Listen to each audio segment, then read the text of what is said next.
Next topic, career subject, paper number 2 business loss. लेकिन मेरी favourite है। लॉ में हुआ क्या था मेरे साथ, मैं पहले 2-3 अटेम्प्ट तक अच्छे से पूरा लर्न कर ली थी, मैं ढंग से लर्न कर पाती थी। तो फिर सेम चीज रिपीट होते मेरे को लग रहा था कि मैं भूल चुकी हूँ और मुझे इरिटेशन फील होने लगी कि एक ही चीज को बार बार करने से।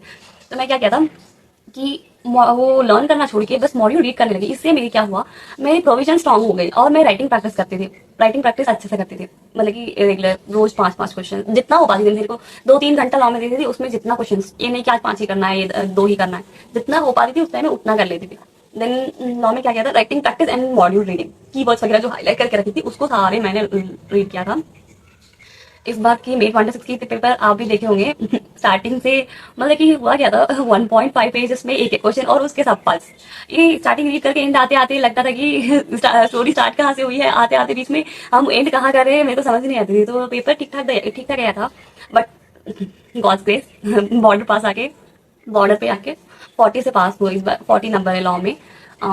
तो मैं लॉ में यही सजेस्ट करूंगी कि आप लर्न करना मत छोड़ना। मेरे को पहले अटेम्प्ट में लर्न अच्छे से करी थी, तो वो थोड़ा बहुत चीज भूल चुकी थी, बट मैं एक और चीज मैं करी थी लॉ में ना, मैं ऑडियो रिविजन अपनी रखी थी। तो ऑडियो रिविजन जितने भी कीवर्ड्स था तो मैं उसको रेगुलर सुनती थी। तो मेरे को एक एक चीज जब मैं सुनती थी, तो जैसे कि मैं जब फ्री हूँ तभी सुनती थी, और लर्न करने की जगह पे ये सब अल्टरनेटिव में करती थी।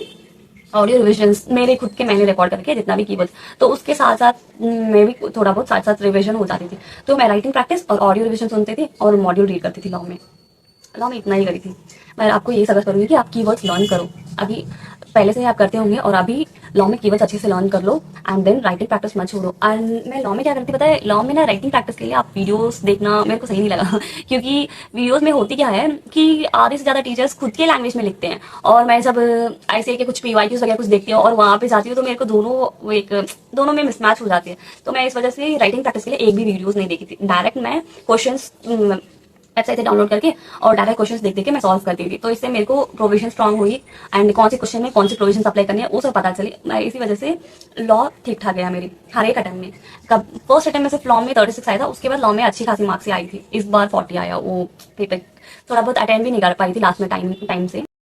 एंड मैं अपनी लॉ बुक की फोटो दिखाती हूँ आपको। उसमें मेरी लॉ बुक की ना एकदम सा देखो, मुझे लगेगा नहीं कि मेरी फाउंडेशन की बुक है। पूरा आगे के 2-4 पेजेस उड़ के पूरा एकदम पुराना होके एकदम सा उसमें रीड करते करते और उसी पे लिख के रखती थी। जैसे कि लेक्चर्स लेते वक्त जो भी फैकल्टी से लेती थी उनका जो भी उसमें बताते थे वो उसी जगह पे लिख के रखती थी।